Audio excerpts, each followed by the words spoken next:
This is a portrait of our foundress, Mother Mary of the Annunciation, Beaumont.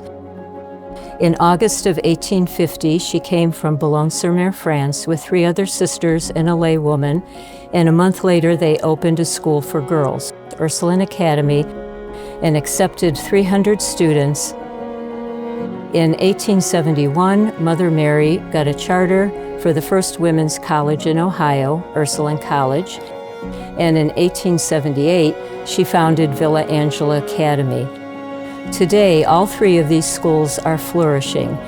Ursuline Academy is Beaumont School in Cleveland Heights, Ursuline College in Pepper Pike, and Villa Angela St. Joseph in Cleveland. This piece is called Among the Reeds, and it's a piece that I created with a memory that I had about my first time at Ursuline. There was a river that ran through the property before the college was built. I felt like this is where I belonged. No matter what happened, no matter what difficulties would come, I hope that's what this work is doing, is becoming an image of truth-telling, that the earth itself needs our support, just like our brothers and sisters.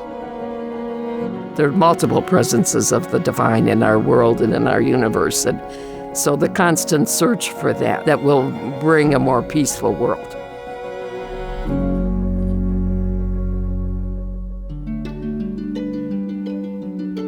When I first came, this was 1965, a lot of young women were joining religious communities. There were 22 who came the same year I did. I think it was 7 from my own class at Beaumont. Our novice director and postulant director were 2 of the greatest women I've ever known. We had been outside the convent during some pretty exciting days, but they knew what to do with our energy. They were great teachers. Sister Kennan and Sister James Francis both had studied at the University of Notre Dame and were up to date on their scripture. I felt as if a whole new world of understanding was opening up to me. We, as young sisters, were very formed by the renewal of religious life that enabled all of these adaptations of contemplation, compassion, justice.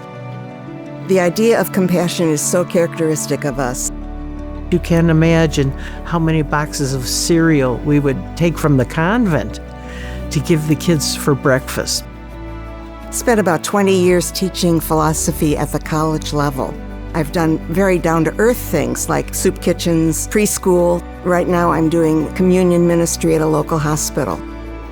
Not only did we empower people through the basic tools of education, but also exposing the students to respecting others. And now those people are some of the leaders making this city a better place. I had to go substitute, and it was snowing to beat the band. The next day, the bus drivers came in, and they said, "You know, sister, when we got to a stop where there was a kindergartner, those junior high boys got off the bus and carried that kindergartner up to the front porch."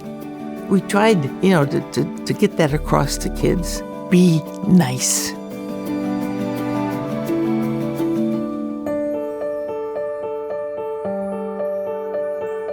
Whether you're in a classroom in the inner city or in a wealthy suburb, the question is, what do these students need?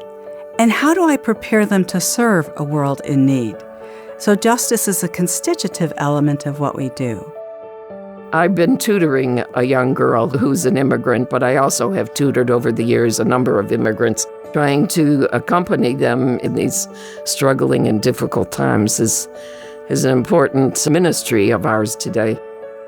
To me, justice, when I see something that's not right, I'll speak up. Our youngest member right now is in Washington, D.C. doing political work. She's a registered lobbyist. Dorothy Kazel was murdered 45 years ago in El Salvador. Justice meant staying where the need was.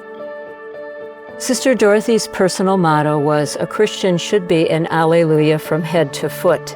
That's a quote by St. Augustine. She had a joyful spirit. We look to her spirit of joy to continue to inspire us in our ministry and also as an example of social justice. Sister Dorothy was totally committed to the people of El Salvador, and she did want to stay there despite knowing the risks. Why do I think the Ursuline Sisters have lasted so long? Because it was run by women. They're 175 years. They've looked for the right ways to do things. We have responded to the need, whether it's education, whether it's serving during the Spanish flu, social services that we couldn't have envisioned 175 years ago. I'm not concerned about the future because I think the Spirit is still calling. The Spirit is calling young people to prophetic witness for the kinds of goodness and truth and beauty that Angela stood for and that we've carried through the 175 years here in Cleveland. And they're going to find new ways. I think the most important, significant, valuable legacy is in the people we have served and who have served with us. Because they've caught the charism, the spirit, the mission of St. Angela and the Ursuline Sisters. Our spiritual DNA is carried on in people whose lives we've touched. That's legacy to me.